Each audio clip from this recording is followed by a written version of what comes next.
ನಮಸ್ಕಾರ. ಭಾರತದ ಆಡಳಿತ ವ್ಯವಸ್ಥೆ ಹೇಗೆ ಕೆಲಸ ಮಾಡುತ್ತೆ ಅಂತ ತಿಳಿದುಕೊಳ್ಳುವ ಕುತೂಹಲ ಇದೆಯಾ? ಬನ್ನಿ, ಒಂದು ಹೈ ಸ್ಪೀಡ್ ರಿವಿಷನ್ ಮಾಡೋಣ. ನಮ್ಮ ಸಂವಿಧಾನದ 4 ಅತಿ ಮುಖ್ಯ ಸ್ತಂಭಗಳನ್ನ ವೇಗವಾಗಿ ಅರ್ಥ ಮಾಡ್ಕೊಳ್ಳೋಣ. ಈ ಪಯಣದಲ್ಲಿ ನಾವು 4 ಮುಖ್ಯ ವಿಷಯಗಳನ್ನ ನೋಡಲಿದ್ದೇವೆ. ಮೊದಲನೇದು, ನಮಗೆಲ್ಲ ಇರುವ ನಾಗರಿಕರ ರಕ್ಷಾ ಕವಚ. ಎರಡನೇದು, ಸರ್ಕಾರಕ್ಕೆ ದಾರಿ ತೋರಿಸುವ ರಾಜ್ಯದ ದಿಕ್ಸೂಚಿ.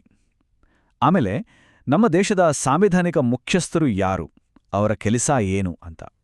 ಮತ್ತು ಕೊನೆಗೆ ನಿಜವಾದ ಬಾಸ್ ಯಾರು ಅಂದ್ರೆ ರಿಯಲ್ ಎಕ್ಸಿಕ್ಯೂಟಿವ್ ಬಗ್ಗೆ ಮಾತಾಡೋಣ. ಸರಿ, ನಮ್ಮ ಮೊದಲನೇ ವಿಷಯ ನಾಗರಿಕರ ರಕ್ಷಾ ಕವಚ ಅಂದ್ರೆ ನಮ್ಮ ಮೂಲಭೂತ ಹಕ್ಕುಗಳು. ಇದು ಪ್ರತಿಯೊಬ್ಬ ಭಾರತೀಯ ಪ್ರಜೆಗೂ ನಮ್ಮ ಸಂವಿಧಾನ ಕೊಟ್ಟಿರೋ ಒಂದು ಸೂಪರ್ ಪವರ್ ಇದ್ದ ಹಾಗೆ. ಇದನ್ನ ಯಾರು ನಮ್ಮೊಂದಕ್ಕಿಸ್ಕೊಳಕ್ಕಾಗಲ್ಲ.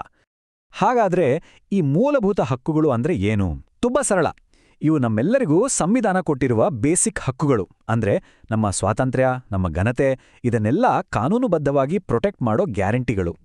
ಒಂದು ರೀತಿ ಹೇಳೋದಾದ್ರೆ ಇವೇ ನಮ್ಮ ಪ್ರಜಾಪ್ರಭುತ್ವದ ಹೃದಯ ಇದ್ದಾಗೆ. ನೆನ್ಪಿಡಿ, ಇವು ಕೇವಲ ಪುಸ್ತಕದಲ್ಲಿ ಬರ್ದಿಟ್ಟ ಮಾತುಗಳಲ್ಲ. ಇವು ನಿಜಕ್ಕೂ ಪವರ್ಫುಲ್. ಹೇಗೆ ಅಂದ್ರೆ ಇವು ಸರ್ಕಾರದ ಅಧಿಕಾರದ ಮೇಲೆ ಒಂದು ಬ್ರೇಕ್ ಹಾಕುತ್ತೆ.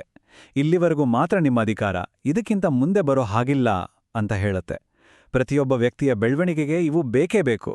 ಅಷ್ಟೇ ಅಲ್ಲ, ಯಾರಾದರೂ ಈ ಹಕ್ಕುಗಳನ್ನ ಕಸಿದ್ರೆ ನಾವು ನೇರವಾಗಿ ಕೋರ್ಟಿಗೆ ಹೋಗಿ ನ್ಯಾಯ ಕೇಳ್ಬೋದು. ಅದಕ್ಕೆ ಇವನ್ನ ನಮ್ಮ ಡೆಮಾಕ್ರಸಿಯ ಅಡಿಪಾಯ ಅಂತ ಕರೆಯೋದು. ಓಕೆ, ಇದೆಲ್ಲ ನಮ್ಗೆ ಸಿಕ್ಕಿರುವ ಹಕ್ಕುಗಳಾಯ್ತು. ಆದರೆ ಸರ್ಕಾರದ ಅಥವಾ ರಾಜ್ಯದ ಜವಾಬ್ದಾರಿ ಏನು? ಅವ್ರಿಗೂ ಏನಾದರೂ ಕರ್ತವ್ಯಗಳಿಲ್ವಾ? ಖಂಡಿತ ಇದೆ. ಇದೇ ಪ್ರಶ್ನೆ ನಮ್ಮನ್ನ ಮುಂದಿನ ವಿಷಯಕ್ಕೆ ಕರ್ಕೊಂಡೋಗುತ್ತೆ. ಬನ್ನಿ, ಈಗ ರಾಜ್ಯದ ದಿಕ್ಸೂಚಿ ಬಗ್ಗೆ ನೋಡೋಣ. ಅದೇ ರಾಜ್ಯ ನಿರ್ದೇಶಕ ತತ್ವಗಳು. ಇವು ಒಂದ್ ರೀತಿ ಸರ್ಕಾರಕ್ಕಿರುವ ಗೂಗಲ್ ಮ್ಯಾಪ್ಸ್ ಇದ್ದ ಹಾಗೆ. ನೀವು ಈ ದಾರಿಯಲ್ಲಿ ಹೋಗ್ಬೇಕು, ಈ ತರಹದ ಒಂದು ಒಳ್ಳೆ ಸಮಾಜವನ್ನ ಕಟ್ಟಬೇಕು ಅಂತ ದಾರಿ ತೋರಿಸುವ ಮಾರ್ಗದರ್ಶಿ ಸೂತ್ರಗಳಿವು. ಇವು ಒಂದು ನೈತಿಕ ಕಂಪಾಸ್. ಸರಿ, ಇಲ್ಲೊಂದು ತುಂಬಾನೇ ಮುಖ್ಯವಾದ ವ್ಯತ್ಯಾಸ ಇದೆ.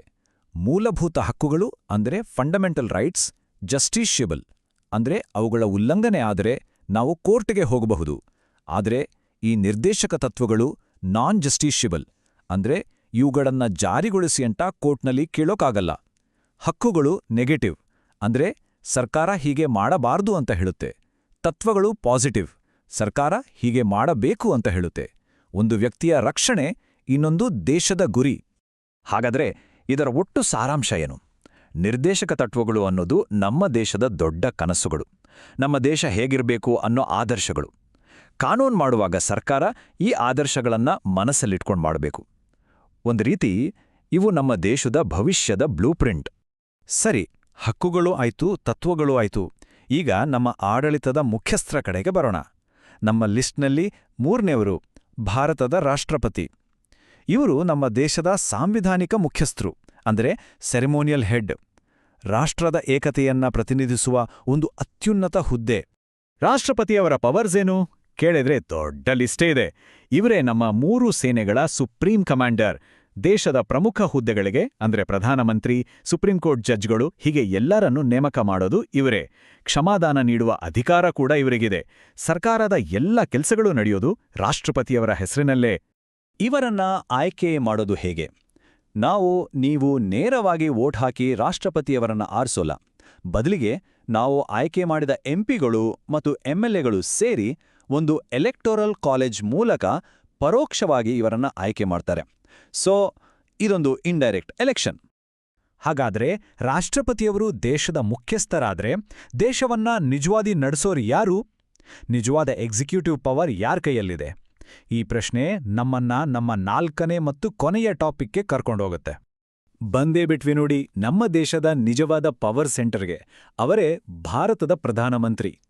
ಇದನ್ನ ಸರಳವಾಗಿ ಅರ್ಥ ಮಾಡ್ಕೋಬೇಕು ಅಂದ್ರೆ ರಾಷ್ಟ್ರಪತಿಯವರು ಹೆಡ್ ಆಫ್ ದ ಸ್ಟೇಟ್ ಆದ್ರೆ ಪ್ರಧಾನಮಂತ್ರಿಯವರು ಹೆಡ್ ಆಫ್ ದಿ ಗವರ್ನಮೆಂಟ್. ಸರ್ಕಾರದ ಚುಕ್ಕಾಣಿ ಅಂದ್ರೆ ರಿಯಲ್ ಕಂಟ್ರೋಲ್ ಇರೋದು ಇವರ ಕೈಯಲ್ಲೇ. ಪ್ರಧಾನಮಂತ್ರಿಯವರದು ಒಂದಾ ಎರಡಾ ಕೆಲ್ಸ. ಇವರೇ ಸರ್ಕಾರದ ಬಾಸ್. ತಮ್ಮ ಮಂತ್ರಿಗಳ ತಂಡಕ್ಕೆ ಅಂದ್ರೆ ಕ್ಯಾಬಿನೆಟ್ಗೆ ಇವರೇ ಲೀಡರ್. ರಾಷ್ಟ್ರಪತಿಯವರಿಗೆ ಮುಖ್ಯ ಸಲಹೆಗಾರರೂ ಇವರೇ. ಅಷ್ಟೇ ಅಲ್ಲ, ಪಾರ್ಲಿಮೆಂಟ್ನಲ್ಲಿ ಸರ್ಕಾರದ ಪರವಾಗಿ ಮಾತಾಡುವ ಮುಖ್ಯ ವಕ್ತಾರರೂ ಇವರೇ. ದೇಶದ ಎಲ್ಲಾ ಪ್ರಮುಖ ನಿರ್ಧಾರಗಳ ಹಿಂದೆ ಇರುವ ಚಾಲಕ ಶಕ್ತಿ ಪ್ರಧಾನಮಂತ್ರಿ. ಹಾಗಾದ್ರೆ ಈ ಎಲ್ಲವನ್ನೂ ಒಟ್ಟಿಗೆ ಇಟ್ಟು ನೋಡಿದಾಗ ಒಂದು ದೊಡ್ಡ ಚಿತ್ರಣ ಸಿಗುತ್ತೆ ಅಲ್ವಾ? ಒಂದ್ ಕಡೆ ಪ್ರತಿಯೊಬ್ಬ ನಾಗರಿಕನಿಗೂ ಇರುವ ರಕ್ಷಾ ಕವಚ ಅಂದ್ರೆ ಮೂಲಭೂತ ಹಕ್ಕುಗಳು, ಇನ್ನೊಂದ್ ಕಡೆ ದೇಶ ತಲುಪಬೇಕಾದ ಗುರಿಗಳನ್ನ ತೋರಿಸೋ ದಿಕ್ಸೂಚಿ. ಇವೆರಡರ ನಡುವೆ ರಾಷ್ಟ್ರಪತಿಯವರ ಸಾಂವಿಧಾನಿಕ ಘನತೆ ಮತ್ತು ಪ್ರಧಾನಮಂತ್ರಿಯವರ ನಿಜವಾದ ಕಾರ್ಯಾಂಗಾಧಿಕಾರ, ಈ 4 ಪಿಲ್ಲರ್ಗಳ ನಡುವಿನ ಬ್ಯಾಲೆನ್ಸ್, ಈ ಸೂಕ್ಷ್ಮವಾದ ಸಮತೋಲನ ನಮ್ಮ ದೇಶದ ಭವಿಷ್ಯವನ್ನ, ನಮ್ಮ ಪ್ರಜಾಪ್ರಭುತ್ವದ ದಿಕ್ಕನ್ನ ಹೇಗೆ ರೂಪಿಸುತ್ತೆ? ಇದೊಂದು ಯೋಚಿಸಬೇಕಾದ ವಿಷಯ.